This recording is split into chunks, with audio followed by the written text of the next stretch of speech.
Because, anything Breaking Bad related, you're going to get me onto it. Although I haven't been keeping up with Better Call Saul. I should start watching that. Better Call Saul. El Camino. So here's the deal, folks. I'm not going to say I hated it, but I'm not going to say I loved it either. I mean, whenever it comes to these sequels, prequels, or spin-offs, they're usually never what you expect. Because you're already familiar with the main show. And so you have all these ideas built up in the process of waiting for that movie to come out. You know the movie's coming. You've seen the trailer. But then you start thinking, okay, well, if this is happening, well, what, are they going to address this? Are they going to address that? Is this going to get cleared up? Is that going to get cleared up? What about this? And so you keep hoping for all these conclusions to have some sort of resolution. I guess you're hoping all these open-ended events are looking for resolutions, conclusions. But then the movie comes out, and it meets none of your expectations because none of your observations were addressed, such as Huel. Everyone was talking about Huel, and if he's still in that goddamn safe house. They didn't even mention nor show Huel. So, but they did they referenced him. Breaking Bad itself referenced Huel days prior to the release of the movie. It was as if they were teasing some sort of conclusion with Huel, and they didn't show a damn thing. Even Samsung was tweeting about how excited they were to find out about Huel, and nothing came about that either. And I actually responded to that tweet, and I said, what did I say? I was like, yo, why is Samsung getting involved with this Breaking Bad shit? And they responded to me, and they said, because they're huge fans or something. Let me find the tweet here. Ba-da-ba-ba-da-ba-ba. Ba-da-ba-ba-da-ba-ba-da-da. Ba-ba-ba-ba. Ba ba ba ba ba ba ba ba ba ba ba ba da ba ba ba ba ba ba ba ba ba ba. Oh, maybe it's not here. What a waste of time looking for this shit. I need someone else to do this for me. Let me go to my notifications. I bet I'll find it. We are. There it is. There it is. There. Oh, wait. Fuck. Oh, fuck. Here it is. Okay. Samsung tweeted, Huel, Babanu, MVP, waiting with Huel. And they made a few other tweets about Huel. I said, why is Samsung getting involved in this? Samsung said, we're big fans of the show and wanted to see what actually happened to Huel. So they wanted to know. And it didn't happen. And so there's that. But then there's also, I felt there were a few things wrong. And I noticed almost instantly. First, right off the bat, there is a... what do you call it? There's like a... what the fuck do you call it? A recap. That's it. They show a recap in the beginning of, what happened leading up to this event. Which is basically a summary of all the seasons into one little, minute clip. I appreciate that and the gesture. and I'm expecting a recap. But the only problem with this recap, and pretty well all recaps, is it shoots through all the seasons so quick that, let's say if you're a first time watcher getting into this and El Camino is the first Breaking Bad or anything related to Breaking Bad you've experienced, if you're watching this recap that they put on Netflix, it does not represent the mood or the feeling or the tone of any of the series. It blows by so quick, and it feels like you're watching a soap opera.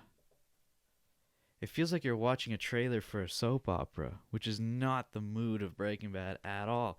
So that put me off right away. I would have rewatched Breaking Bad to prepare for El Camino, rewatched it. But I was fucking working away and I had no time, so I just gave the recap a chance. And instantly I was like, "Oh, this is not good." But I'm like, "Okay. This is obviously something Netflix did. I don't think Vince Gilligan was involved in that process." So I was like, "Okay. Let's give the movie a chance." Starts up. And I can't remember the opening scene. Was it Badger and Skinny P? I don't even remember. But like the first moments watching it, you're like, okay. But you could tell it. Obviously, everyone in the original series wasn't involved in this, or maybe they were, but I didn't. The names, I didn't recognize any of the names, other than Vince Gilligan. But I could be wrong. But I feel like the acting was different now. And it might be because they're older and they've moved past that for such a long time. But I feel like with Netflix getting involved, the acting of the characters changed. It did not feel as genuine as it did when they were in Breaking Bad, especially the Badger and Skinny P characters. Like, how come all of a sudden Skinny P's in charge and he's got sort of like this, a mind to think on his feet now all of a sudden? Like when they were trying to figure out what to do with the El Camino, Skinny P just came up with the answer right there, and they all just went with it. What was up with that? And not only that, why the fuck did they call the movie El Camino? It was not centered around that car at all. I guess you could say, yeah, that was, if it wasn't for that car, he wouldn't have got out of there. But you see that car for the first quarter of the movie, maybe, and then it doesn't really get mentioned ever again. So I feel like the title of the movie could have changed, as well as the acting. But also the welding character, the Candy welding guy. I don't even remember his name.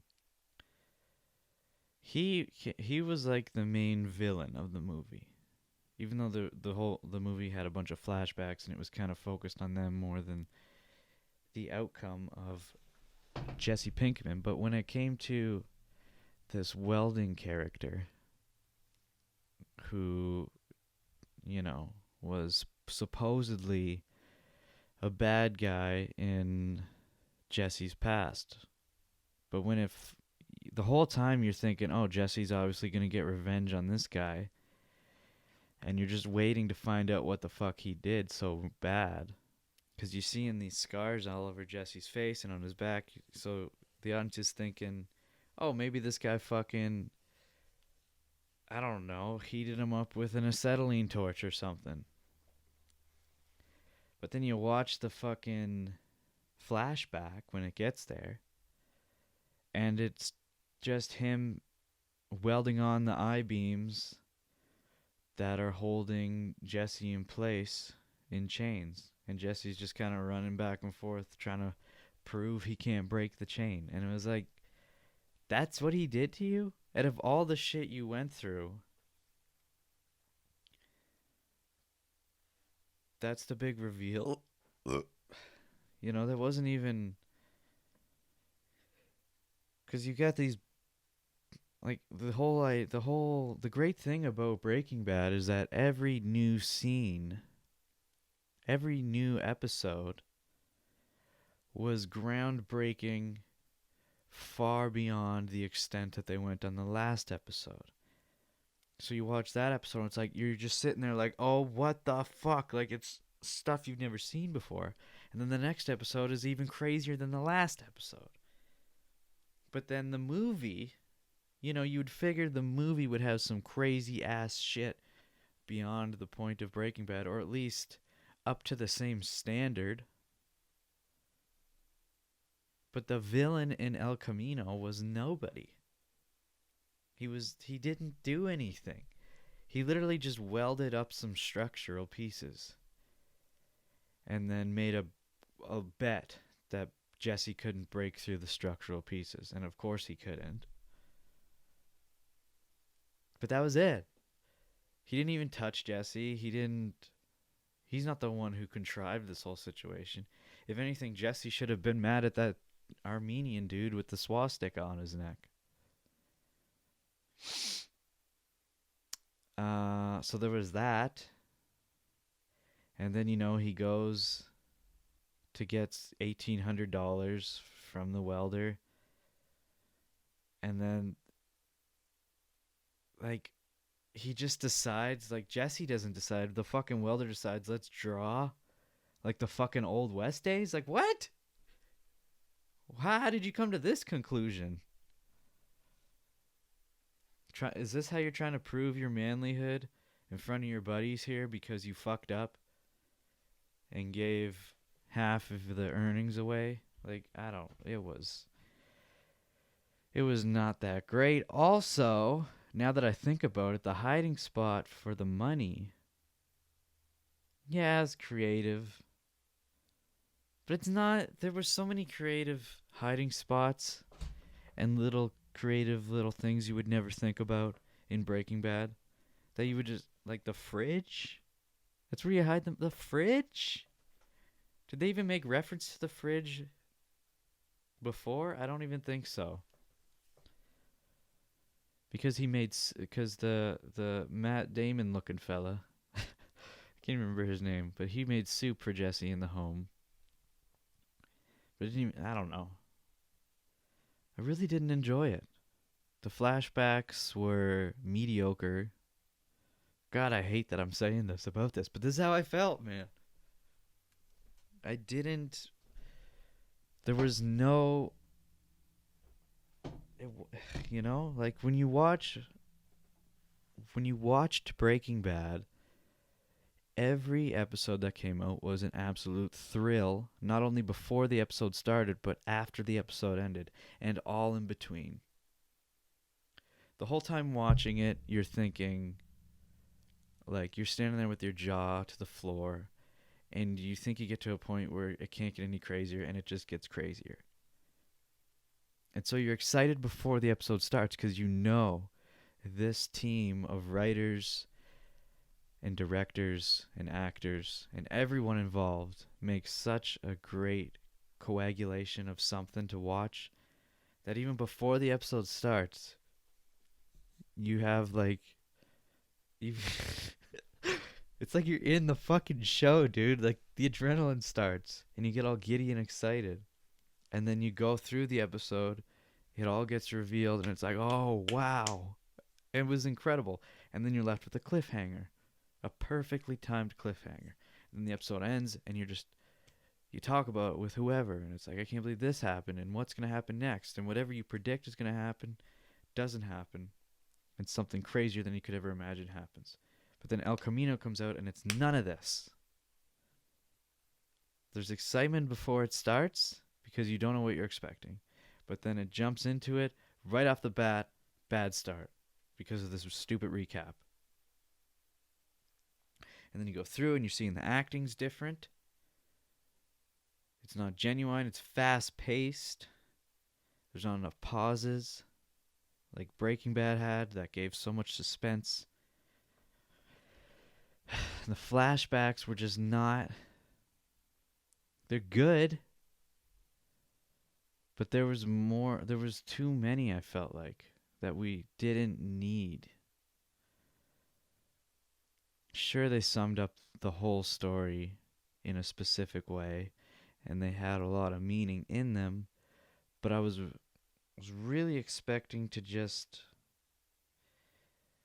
to see more of what happened to Jesse,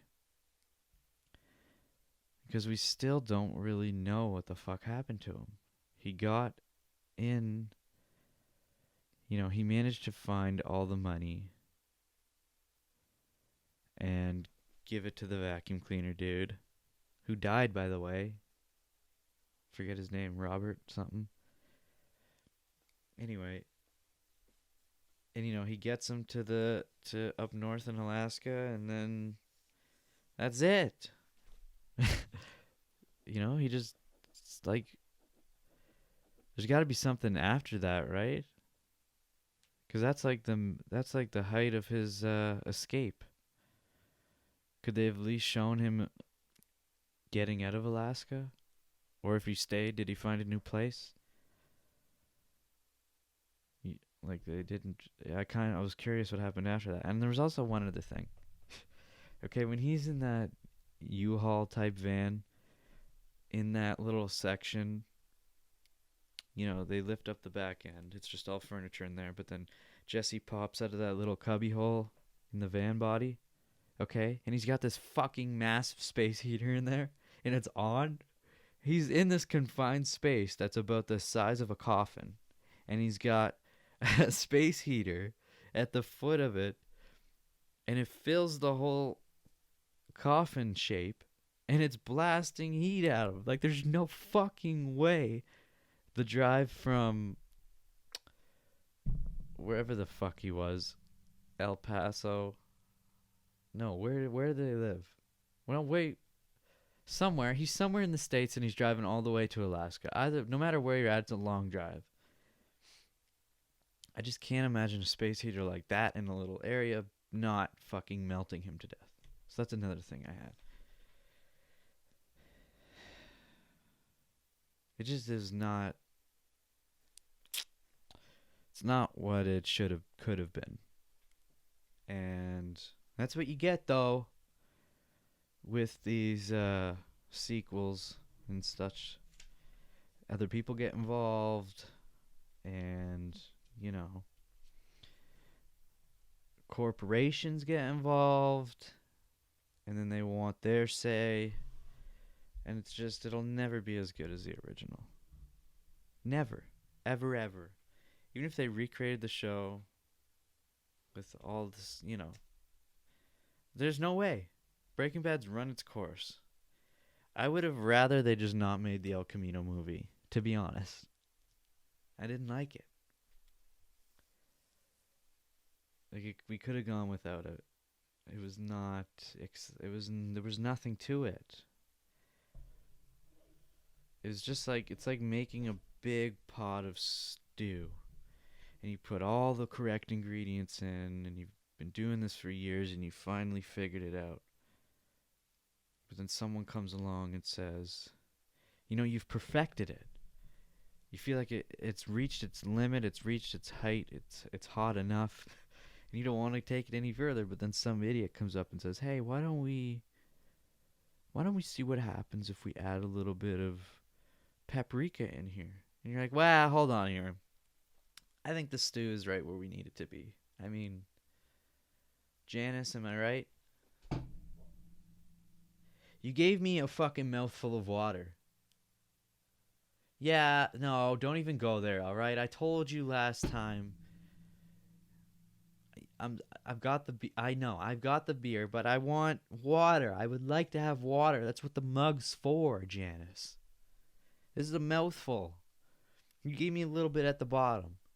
I don't waste it. No, I drink it later. I drink it. You can't tell me what to do, Janice. Look, that's my water. It's gone. And no, I don't want you in the shot. So don't even bother. Ah, my back is itchy. Oh. Ah, baby. Give me enough water. So I'm out of water and I'm out of Heineken. Janice! I'm out of fluid.